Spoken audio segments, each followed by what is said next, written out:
Jesus, Pai. Amém. Amém. Marcos 8, a partir do 34, diz assim para nós. Então ele chamou a multidão e os discípulos e disse: se alguém quiser acompanhar-me, negue-se a si mesmo, tome a sua cruz e siga-me. Pois quem quiser salvar a sua vida, a perderá. Mas quem perder a sua vida por minha causa e pelo Evangelho, a salvará. Pois que adianta o homem ganhar o mundo inteiro e perder a sua alma? Ou o que o homem poderia dar em troca de sua alma? Se alguém se envergonhar de mim e das minhas palavras nesta geração adúltera e pecadora, o Filho do Homem se envergonhará dele quando vier na glória de seu Pai com os santos anjos. Amém. Amém. Você pode se assentar nesse instante?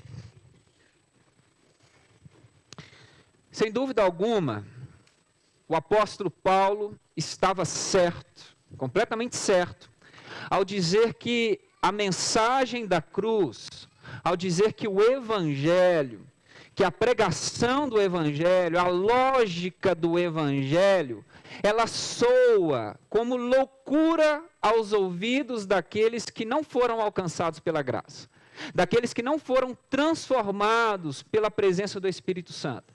Ou seja, ao ouvirmos a lógica do Evangelho, aqueles que estão ainda debaixo de uma lógica humana, mundana, passageira, a mensagem do Evangelho, ela chega e parece absurda. Paulo vai dizer que a mensagem da cruz é loucura para os que estão a caminho da perdição, ou seja, parece não fazer sentido algum. Sabe quando alguém fala alguma coisa que chega nos seus ouvidos como algo absurdo, que não faz o menor sentido para você? E de fato, o apóstolo Paulo estava certo. Por exemplo, o Evangelho vai dizer que nós precisamos ser como crianças se queremos entrar no reino de Deus. O Evangelho vai dizer também, por exemplo, que os últimos serão os primeiros. Vai dizer também algo muito esquisito, que quando somos fracos, aí é que somos fortes. E que o poder de Deus se aperfeiçoa na fraqueza. Quando estamos fracos, é aí que estamos fortes. Parece que não faz muito sentido. Parecem coisas que são contraditórias, que se relacionam de um jeito correto. O nome técnico para essas aparentes contradições, ou seja, duas coisas que parecem que não se comunicam, mas elas se relacionam perfeitamente bem, nós damos o nome de paradoxo. Anota essa palavra aí, muito interessante. Coisas contraditórias que se relacionam de um jeito que faz uma lógica de uma outra lógica. Os últimos serão os primeiros. Os fracos é que têm vez. Os humildes que serão exaltados. Os fortes, poderosos, não ganharão. Você percebe que há algumas contradições? Nós vivemos com isso. Por exemplo, eu vivo com um paradoxo dentro de casa. Não é a pastora. É a Catarina. E você vai concordar comigo, eu tenho certeza que você concorda comigo. A Catarina é a minha cara. A Catarina é a minha cara. Ela é linda, mas ela é bonita. A Catarina é a minha cara, mas ela é linda. Vocês percebem? Felipe e beleza não comunicam. Eu sei disso. Não faz sentido colocar Felipe e beleza na mesma frase. A minha filha é minha cara, mas é bonita. É um paradoxo. Coisas contraditórias. Parece com o pai, mas é linda. A gente vive essas coisas. E o Evangelho é cheio dessas aparentes contradições que só se experimenta quando nós temos uma transformação de mente. Uma transformação no nosso entendimento. Porque senão soará contraditoriamente aos nossos ouvidos. E será, consequentemente, rejeitado por nós. Coisas contraditórias nós as afastamos de nós, não é assim? Quando não faz muito sentido, você deixa de lado, aí você é confuso. E por que eu estou dizendo isso? Nós estamos diante de um texto que apresenta para nós uma baita contradição. Algo que parece absurdo, algo que parece extremamente contraditório, que não faz o menor sentido, mas que nós, pela transformação da nossa mente, precisamos acolher, porque está falando de algo que está na essência daquilo que chamamos de experiência cristã, que é a experiência do serviço. Do que esse texto está falando? Esse texto está nos ajudando a entender que o serviço é a essência da experiência cristã, mas o serviço, na lógica de Jesus, é uma aparente contradição. Porque quando falamos de serviço, nós não estamos falando necessariamente da execução de tarefas, da participação de um ministério, de um cumprimento de uma agenda, de estar num determinado lugar e cumprir uma função ou outra. Do que nós estamos falando? E aí nós precisamos olhar para esse texto e entender. Porque ele tem para nós, como estamos dizendo, um grande, um gigante, um baita paradoxo. Saia daqui hoje com essa palavra na mente. Uma aparente contradição. Que é, quem quiser salvar a sua vida, vai perdê-la. Você percebe? Quem tentar salvar, proteger, blindar, garantir a sua vida, vai perdê-la. Por outro lado, quem perder a sua vida por amor a mim e ao Evangelho, esse a salvará. Não parece contraditório? Quem tenta salvar, perde. Quem perde, ganha. Faz sentido para você? E aí Jesus vai nos ajudar a entender por que isso está na essência, o que isso tem a ver com o serviço. O que esse texto mostra para nós? Esse texto nos ajuda a entender o que é, de fato, à luz de Jesus, se colocar a serviço. Servir conforme Jesus nos ensina, conforme o Evangelho nos ensina, como eu disse, não tem a ver necessariamente com o cumprimento de tarefas. Mas Jesus vai nos ensinar que o servir é, na verdade, você colocar a sua vida, você disponibilizar a sua vida, gastar a sua vida e tudo que você tem, tudo que você é, para o cumprimento de um propósito. Servir é você dedicar a sua vida, tudo que você tem, os seus dons, os seus talentos, o seu tempo, o seu dinheiro, as suas habilidades, os teus dons, para o cumprimento de um propósito. Porque é isso que Jesus fez. Do que esse texto fala? Esse texto é um chamado ao discipulado, um chamado a seguir Jesus, a imitar Jesus. Mas Jesus vai colocar para nós algumas condições para o servir Jesus, para o segui-lo. E do que ele está falando? Precisamos entender o que é que Jesus fez. E o que Jesus fez? Imagine, estávamos mortos no nosso pecado. Estávamos sepultados. Estávamos condenados. Havia uma sentença de morte sobre nós. Estávamos destinados ao inferno. Éramos escravos do diabo. Éramos escravos do inferno. O diabo se apoderou das nossas vidas, ele tinha uma sentença, acusações. O inferno estava de pé, nos ameaçando com o poder da morte. Não havia possibilidade nenhuma para nós não poderíamos fazer nada por nós mesmos. Mas Deus nos amou. Deus nos amou. Olhou para nós, olhou para a nossa condição e o que Ele fez? Ao nos amar, Ele nos serviu. Ele deu o seu Filho. Ele se deu, Ele se entregou, Ele se gastou. Ele saiu da sua posição, veio ao nosso encontro e se colocou a nosso serviço. Entregou a sua vida por nós. Gastou-se por nós, viveu, assumiu as nossas fraquezas, assumiu as nossas realidades, a fim de que a vida que estava nele pudesse nos alcançar. E Jesus, ao entregar a sua própria vida, nos deu vida.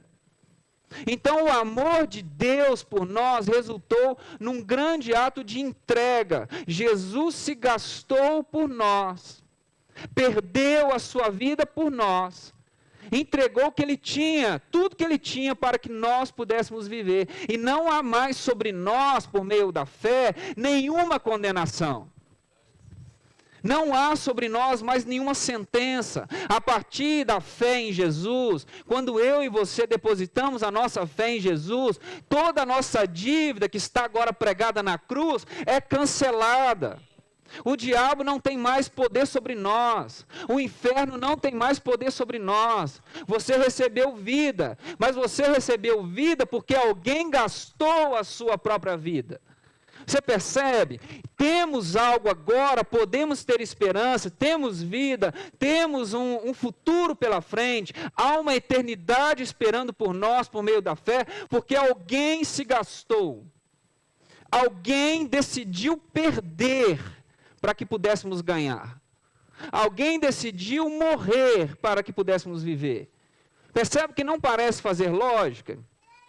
Quando decidimos imitar Jesus, o que nós temos diante de nós é uma baita decisão para tomar. É um baita caminho, é um baita desafio. Por quê? Por isso Jesus começa o seu chamado aqui, coloca as suas condições com algo muito sério. Vocês estão entendendo o que eu fiz? E perceba o contexto em que nós estamos lendo isso daqui. Perceba o contexto dessas palavras. É quando Jesus está anunciando a seus discípulos a realidade que lhe espera. Ele, Deus encarnado, Filho de Deus, alguém que foi enviado do céu para um cumprimento, é aquele que todas as profecias, todos os símbolos, todas as festas apontavam para ele, tudo apontava para ele, e de repente esse Jesus, do qual todos os discípulos, seguidores, tinham expectativa de que era de fato um enviado de Deus, que acabaria com a escravidão, que acabaria com esse tempo de caos, ele começa a falar de um negócio esquisito, de que ele sofreria, de que ele padeceria, de que ele iria para a cruz. Percebe? Um caminho de esvaziamento, um caminho de um aparente esfriamento, de uma diminuição. E isso choca com a consciência daquelas pessoas, com a compreensão, com as expectativas. E aí, ao invés de olhar para o trono de Israel, como alguns discípulos, e na cena aqui, encabeçado por Pedro, a expectativa de que ele fosse resolver os problemas lá do trono, com o poderio humano, com todo o aparato que ele poderia ter, Jesus está falando agora, não, eu vou para a cruz. Eu serei rejeitado, eu sofrerei, eu padecerei, experimentarei todo tipo de escárnio, todo tipo de desprezo. Esse é o caminho de Deus. Então, como Deus decidiu salvar o mundo? Então, perceba, Deus amou, Ele nos viu nessa condição e decidiu agir. Decidiu fazer algo por mim e por você. Qual foi o caminho que Deus escolheu para salvar o mundo? Qual foi o jeito que Deus escolheu para salvar o mundo? É uma baita contradição. Deus decidiu salvar-nos da morte morrendo. A morte de Jesus nos livrou da morte. Esse é o caminho de Deus, como Deus decidiu salvar o mundo, como Deus decidiu mostrar o seu rosto para o mundo, como Deus decidiu se concretizar no mundo, servindo. Percebe? É pegar o que ele tem de melhor, tudo que ele tem e disponibilizar para o benefício do outro. Independentemente se o outro merece ou não, se o outro reconhece ou não, se o outro vai entender ou não, ou se nós entregaríamos a vida para ele ou não. Deus pegou tudo que tinha e se colocou à disposição de todos nós. Esse é o jeito que Deus decidiu salvar o mundo, através do serviço. Um amor que se concretiza em atos de serviço. Ou seja, servir é colocar tudo que temos, tudo que somos à disposição para que o propósito de Deus se cumpra na vida de todas as pessoas. Você percebe o que está acontecendo aqui? Por isso, nós não podemos chegar a uma conclusão precipitada de que o fato de fazermos coisas na igreja nos coloca imediatamente numa posição de serviço. Ah, eu estou servindo. Por que você chegou na conclusão de que você é um servo? Porque eu participo de um ministério. Porque eu cumpro uma agenda, porque eu cumpro um cronograma, porque eu faço coisas. E Jesus está mostrando para nós que há algo que antecede as nossas ações. Deve haver algo muito maior que nos impulsiona nas nossas ações. Porque nós podemos sim, devemos sim, estar na vida da igreja, e principalmente fora da igreja, fazendo coisas boas, coisas úteis, mas não necessariamente isso vai nos colocar numa dimensão de serviço. Sabe por quê? Porque se nós não estivermos impulsionados nesse ato, nesse propósito, conectados com essa essência de Deus, que é gastar o que eu tenho para um cumprimento de propósito, ou seja, para que a vida de Deus invada a vida do outro, não necessariamente eu estou servindo. Percebe a complexidade do que nós estamos falando? Por isso Jesus, diante das suas palavras, ao dizer assim, tem certeza que vocês, discípulos, querem continuar me acompanhando? Tem certeza que vocês estão entendendo do que eu estou falando? Tem certeza de que vocês continuarão me seguindo? É isso mesmo? Então, antes de vocês continuarem ou decidirem vir após mim, acompanhar-me, é necessário uma decisão, que parte de uma importante compreensão do que ele está falando. Se alguém quiser me acompanhar, negue a si mesmo. Percebe como é que a conversa fica séria? Negue a si mesmo e assuma a sua cruz. Porque foi isso que Jesus fez. Sendo Deus, esvaziou-se. E não se escandalizou quando, ao abraçar o propósito do Pai para si, em relação a nós, algo estava no seu caminho. E do que estamos falando? Da cruz, do sofrimento, das dificuldades. Então, o que Jesus está falando é que, se quisermos ir após Ele, se quisermos ser discípulos dEle, se quisermos fazer o que Ele fez e agir conforme Ele agiu no mundo, ou seja, se queremos fazer da nossa vida um instrumento para que por meio de nós Deus se torne conhecido, só há um jeito, fazer o que Ele fez. E o que Ele fez? Ele negou a si mesmo e assumiu a cruz. Ser discípulo é isso. É negar a si mesmo e assumir as consequências disso. Vocês percebem a seriedade disso? Ou seja, é gastar a sua vida em benefício do outro. Se pudéssemos resumir serviço numa frase, é isso. Quando estamos em serviço, quando estamos gastando a nossa vida, o nosso tempo, os nossos dons, tudo que temos para que a vida do outro se torne melhor. A partir de quê? A partir da vida de Deus que está em mim, sendo conectada com essa pessoa. Não estou servindo quando estou cumprindo uma escala. Estou servindo quando o que tenho está à disposição de Deus, para que Deus, por meio de mim, daquilo que eu faço, alcance a vida do outro. Você percebe a seriedade disso? Isso é serviço. Porque é essa a forma que Deus escolheu para salvar o mundo. E aí, por que o ato do serviço? Porque essa compreensão de serviço, porque essa marca tão importante, tão necessária, ela fará com que nós sejamos uma igreja saudável. Porque essa marca fará com que nós seremos uma igreja saudável. Porque estaremos na vida da igreja nos gastando para um propósito. Estaremos nos gastando com um propósito e para um propósito. Porque pense, por isso Jesus está dizendo, negue a si mesmo, assuma as consequências disso, aí vem após mim e comece a gastar a sua vida por causa de mim, por causa do Evangelho, ou seja, coloque a sua vida à disposição do outro. Por que a nossa igreja, a nossa vida, a nossa experiência comunitária será diferenciada se estivermos na igreja, na vida da igreja, até fora dela, debaixo de uma dimensão real e bíblica de serviço? Porque nos gastaremos com propósito e para um propósito. nos gastaremos assim. Porque se não tem a ver comigo, eu não estarei na vida da igreja para que os meus interesses pessoais prevaleçam, para que os meus desejos prevaleçam. Eu não estarei na igreja no dia a dia, nos bastidores, eu não estarei trabalhando dentro da igreja ou fora dela, eu não estarei vivendo nesse mundo para que a minha vida seja melhor, para que tudo saia conforme eu quero. Eu não estarei nem fazendo aquilo que eu acho que eu deveria fazer. Mas eu estarei direcionado por Deus, eu serei, uma vez que eu nego a mim mesmo, me coloco à disposição do céu.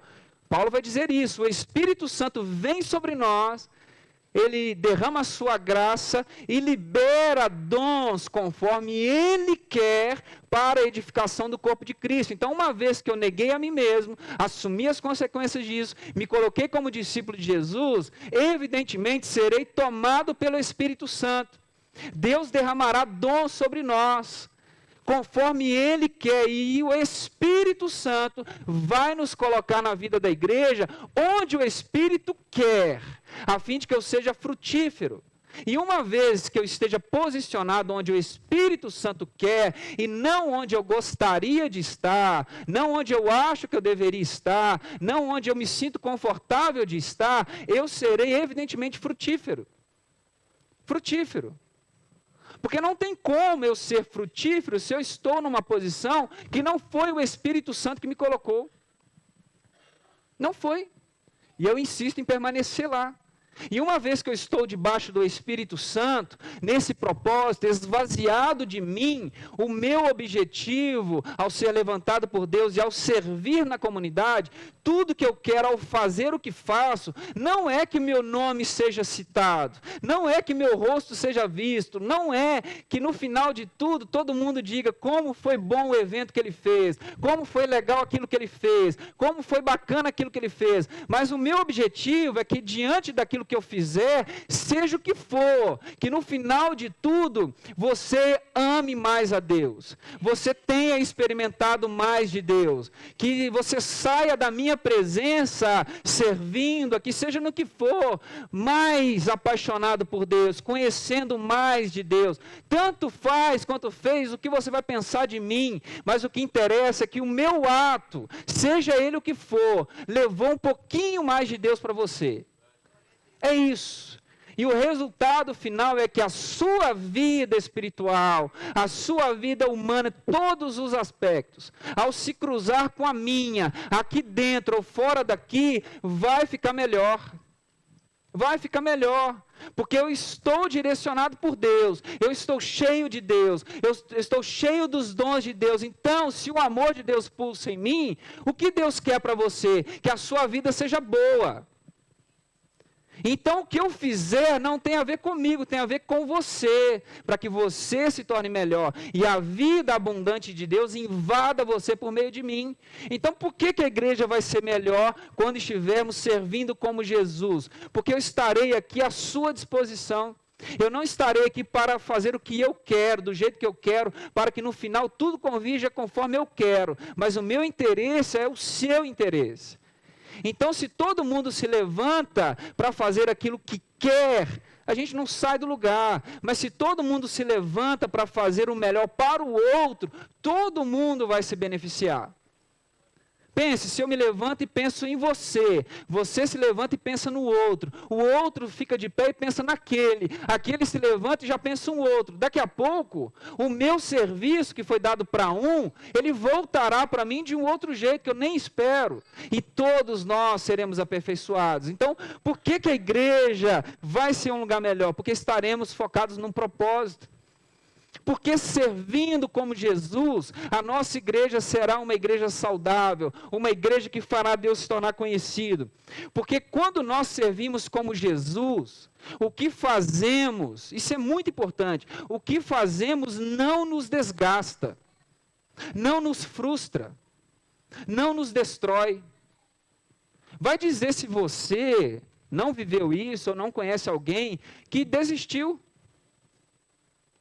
Se frustrou.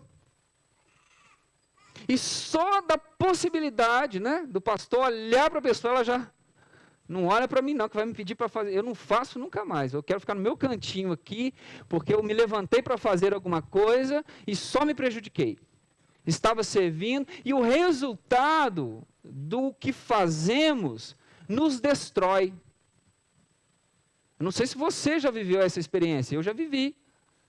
Sabe, você se envolve, você faz, você vai, você sonha, projeta, se dedica e tal, e no final, você está destruído, desanimado.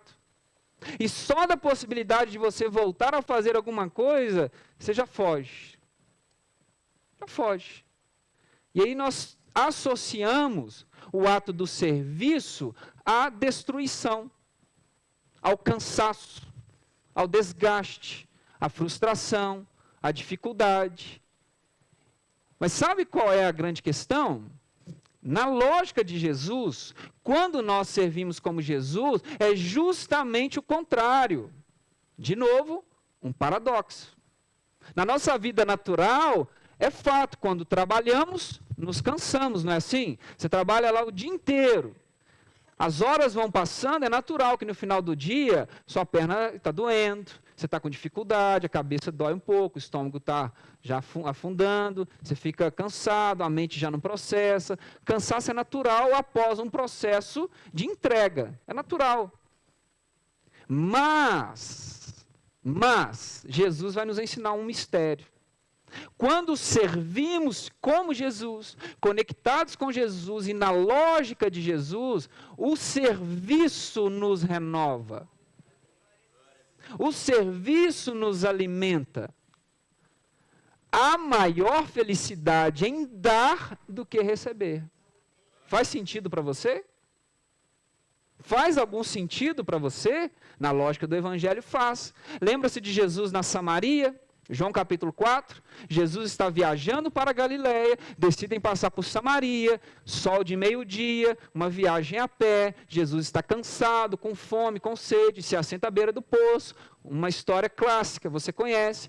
Os discípulos saem da presença dele, vão até a aldeia buscar o quê? A marmita de Jesus, vão lá buscar comida, Jesus está cansado, com fome, com sede. Jesus está sentado, fica sozinho até que a samaritana aparece. Eles dialogam, Jesus se revela a ela como Salvador, ela se desperta, entrega a sua vida, o Evangelho por meio dela alcança toda aquela aldeia, toda aquela área, salvação acontece, os discípulos chegam sem entender absolutamente nada, trazendo a marmitinha deles, oferecem a Jesus, Jesus come. Sabe o que Jesus vai dizer? A minha comida é fazer a vontade daquele que me enviou. Percebe? Ele se assenta à beira do poço, cansado, com fome, com sede. Ele não descansa fisicamente, ele não toma água, ele não come nada. E Jesus está agora de pé renovado. Por quê? Porque está servindo, ou seja, ele está gastando a sua vida para que o propósito do céu alcance a vida de alguém. Ao fazer isso, esse ato, essa atitude em si, ela por si só nos renova. Então, por que seremos uma igreja saudável se estivermos na lógica do serviço do reino de Deus, servindo como Jesus? O que fazemos na vida da igreja, ou para além da igreja, por causa do Evangelho, não vai nos destruir. Não vai nos amassar, nos deformar, nos decepcionar. Sabe por quê? Porque ao servir, conforme Jesus fez, ao permitir que a nossa vida ela vá se gastando em benefício de outro, é esse mistério. Eu vou sendo cheio de Deus. Cheio de Deus, ao cumprir a vontade de Deus, eu vou sendo automaticamente alimentado. Então, se o que eu faço na vida da igreja tem minado as minhas forças, tem me destruído, se ao final de projetos, de processos, de eventos, de ministérios, de serviço, a frustração, a cansaço, precisamos rever, precisamos repensar. Porque talvez não estejamos servindo como Jesus, talvez estejamos cumprindo uma escala, cumprindo uma agenda, fazendo uma tarefa, cumprindo uma função. Mas quando estamos servindo como Jesus, o que fazemos não nos desgasta, pelo contrário, nos renova. Porque quando fazemos a vontade de Deus, nós somos alimentados. Você percebe por quê? Porque se servimos como Jesus, o que fazemos, ao contrário de nos desgastar, vai nos alimentar. E quanto mais sirvo, mais forte me torno. Porque a maior bênção em dar do que receber. Quanto mais eu dou, mais eu recebo do céu. Quanto mais eu me gasto, mais sou cheio do céu. Quanto mais eu sirvo, quanto mais a sua vida melhora por causa da minha, mais cheio de Deus eu vou ficando. Por isso seremos uma igreja forte. Por que seremos uma igreja saudável, uma igreja forte, se servirmos como Jesus? Porque se servirmos como Jesus, estaremos assentados com Ele numa região acima de crítica, acima de elogio, acima de sofrimento. Fala a verdade, se não tem coisa pior do que você fazer um negócio, com a boa vontade, né? Você sonha, projeto e tal, custou muita coisa, você está lá, você fez tudo. Aí chega alguém, está torto. Não dá uma vontade de acabar de entortar com a cara da pessoa. Vai então acerta aí então, né? Não dá uma vontade? Nenhum de nós, está isento de crítica. Nenhum. E não é ruim, você faz um negócio, vem alguém, dá um pitaquinho, dá uma opinião, dá uma alfinetada. Às vezes mais indireta, às vezes direta mesmo, critica, fala mal, despreza o que você fez. Isso dói, isso dói. Ou rejeita o que você está fazendo. Por exemplo, se sabe que é você que está à frente de um negócio, não participa. Ah, é fulano? Nem vou. Isso não dói? Rejeição dói. Você saber que a pessoa não está ali porque é você que está à frente. Porque se fosse outro, ela estaria. Isso machuca a gente. Não é assim? Ou você faz um negócio bem feito e tal, e aí ficou legal, você ficou empolgado, está animado e ninguém fala nada. Cara de paisagem, né? Todo mundo. Fala nada. A indiferença ali, não vem um elogio, nada. Aí você fica olhando. Porque fala a verdade, tem dia que o que você mais precisa é que alguém chegue e fale assim, seu cabelo está bonito. Isso que você fez está legal. Olha, parabéns, ficou bom. Elogio, dá uma levantadinha, né? O elogio, a gratidão. Olha, muito obrigado porque você está aqui. O que você fez foi maravilhoso. Essa sua postura, esse seu ato, foi importante para nós. Mas há dias que nós só teremos críticas. E há dias que nós esperaremos um elogio, ele não virá. Não virá. E há situações que sim, ao se colocar à disposição para que a vida do outro melhore, pode ser que esse outro que você foi usado para abençoar, ele ainda fale mal de você. Ele atrapalhe você. E você pode ser alvo de calúnia, de piada, de zombaria. Sabe, você está ali tentando fazer o melhor, a pessoa não te ajuda em nada, ainda faz uma piadinha. Isso acontece. O sofrimento. Você está ali se gastando e você enfrenta todo esse tipo de coisa. Jesus estava acima disso. Jesus estava acima disso. Sabe por quê? Porque ele desceu do céu, ele vai deixar isso muito claro, desci do céu para fazer a vontade daquele que me enviou. Então, o que interessa para Jesus? O que os ouvidos de Jesus procuram? A voz do céu que diz assim, você é meu filho amado, e eu sinto prazer em você, naquilo que você faz, em quem você é. Porque Jesus enfrentou crítica, rejeição, zombaria, todo tipo de coisa. Foi rejeitado, açoitado, desprezado, ofendido de todas as formas, até pendurado numa cruz. O que Jesus fez Até mesmo seus discípulos tiveram dificuldade de entender e acolher isso. E Jesus, ao contrário, de vez em quando tinha um elogiozinho ou outro, mas volta e meia Jesus recebia uns nomes, né? Samaritano, seu endemoniado, maluco. Recebia alguns adjetivos, foi ofendido. E eu não preciso falar do sofrimento. Não preciso falar. Mas quando nós estamos servindo na lógica de Jesus, a crítica não nos abate. A crítica não nos abate. E eu não estou falando para que você não valorize as avaliações, as conversas sinceras, as pessoas que realmente querem ajudar. Não estou dizendo isso. Há uma diferença grande. As críticas, as ofensas, o sofrimento, a ingratidão, isso não nos abaterá. Porque Jesus nos colocará com Ele acima disso. Sabe por quê? Porque nós estamos aqui gastando a nossa vida por alguém, isso é fato. Mas a nossa recompensa, o nosso chamado não veio dessa pessoa que é alvo do seu serviço. Veio de alguém primeiro. Veio de alguém. Jesus sabia que o que qualquer um de nós pudesse oferecer para Ele não valeria de nada. A recompensa maior e melhor viria do Pai. Do Pai. A alegria que lhe estava proposta, Hebreus capítulo 12. Ele estava andando, olhando para lá, sabendo que de lá do céu, das mãos do Pai, é que viria a única coisa capaz de nos recompensar do nosso serviço. Ao mesmo tempo, nem mesmo o elogio, porque a falta de elogio é ruim, mas às vezes o excesso de elogio também. Não é? A pessoa fala uma coisa, duas coisas, três coisas, você já começa a andar na nuvem, achando que a gente está por cima da carne seca, né? Então Jesus não oscilava nem para a crítica, nem para o elogio, porque uma voz estava no seu ouvido. Uma voz. A quem nos interessa agradar?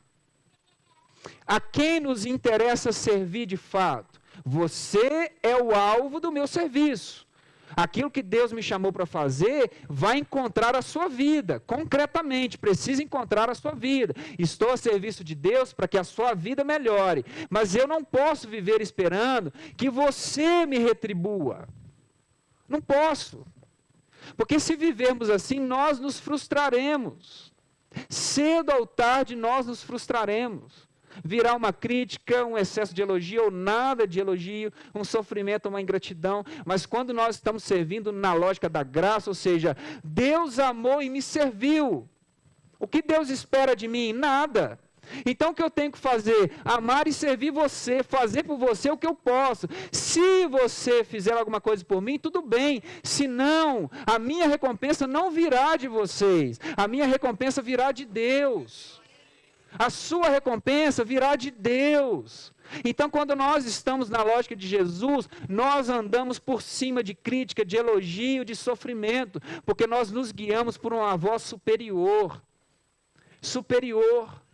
Porque se nos apegarmos a essas coisas transitórias humanas, nós cairemos. Então, por que seremos uma igreja forte? Porque nós não oscilaremos o nosso serviço baseado na nossa experiência humana, mas por uma voz.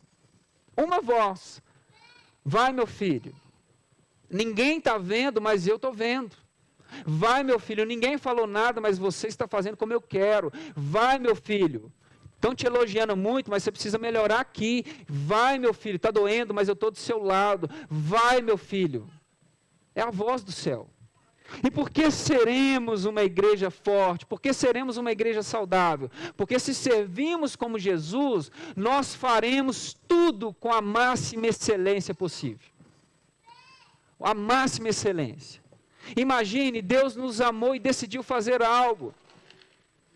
Deus poderia ter enviado um anjo. Deus poderia ter feito de várias outras formas. O que Deus fez? Deus foi lá e pegou tudo. Tudo, a si mesmo, e se deu. Ele poderia ter usado vários instrumentos, várias formas, mas ele foi no tudo, no máximo, e fez acontecer. Quando nós entendemos isso, nós estaremos diante dele fazendo o nosso melhor. O nosso melhor. Estaremos na vida da igreja, estaremos para além da igreja, estaremos nesse mundo fazendo o máximo que nós podemos. Fazendo o nosso melhor. Gastando tudo que temos e somos da melhor forma possível para que o que Deus tem depositado em nós alcance a vida das pessoas. Por isso, o aperfeiçoamento é um sinal de que estamos na lógica de Jesus. Na lógica de Jesus. Porque eu não posso dizer que eu sirvo com excelência se eu começo a fazer uma coisa hoje. Passa 20 anos e eu faço do mesmo jeito. É para Deus o que interessa é o coração. O que interessa é o coração. Mesmo jeito. 20 anos, 30 anos, 1 ano que seja. Não há aperfeiçoamento na forma como eu faço o que faço. Eu não melhoro o que eu faço. Eu aprendi a dobrar o papel desse jeito. Já tem jeitos melhores de dobrar o papel. É para Deus. Vou dobrar o papel da melhor forma que eu posso. Cantinho com cantinho. Alinhadinho. Dobra de qualquer jeito aí. A gente vai fazendo. Não tenho tempo, não tenho dinheiro, não vivo para isso. Não vive para isso? Você não vive para isso? A gente se gasta, se mata por causa de coisas que vão morrer conosco no caixão. Há uma eternidade nos chamando e nós não vivemos para isso? Nós servimos o Deus que tem todas as coisas, que pode todas as coisas, que é o Deus dono do ouro, da prata. Deus criou o tempo. Vocês têm noção disso? Deus criou o tempo. E nós servimos Deus como? A excelência é uma marca de que estamos fazendo como Jesus. Se algo veio à nossa mão, façamos o melhor que nós temos na condição que nós temos agora. Porque nós só seremos colocados sobre muito se formos fiéis no pouco. Queremos às vezes subir, crescer, mas o pouco que Deus nos deu, o papel que Deus nos deu para dobrar e entregar, a gente dobra de qualquer jeito. A arte que a gente foi fazer, o cumprimento na porta, a gente faz de qualquer jeito. O copo d'água que eu vou pegar, eu nem lavo, vai sair de qualquer jeito. Aí a gente quer ser fiel, quer chegar no muito, se a gente não dobra o papel direitinho. Se a gente não enrola o cabo bonitinho, vai de qualquer jeito, é para Deus, toca aí, chuta, né? Chega de lado ali e vai. Excelência. Deus deu tudo por você. Tudo. Vida eterna.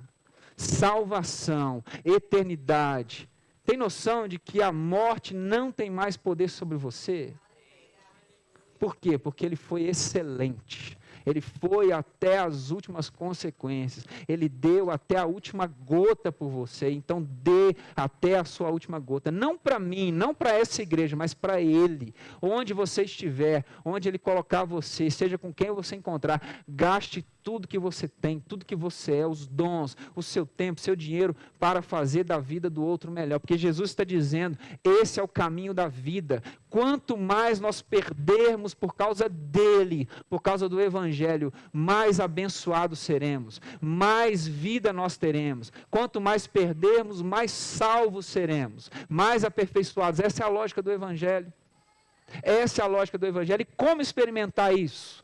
Através de uma mudança de mente. Por isso, o início da pregação de Jesus era muito direta. É chegado o reino de Deus, ou seja, um jeito novo de viver e pensar a vida chegou. Arrependei-vos e crede no Evangelho.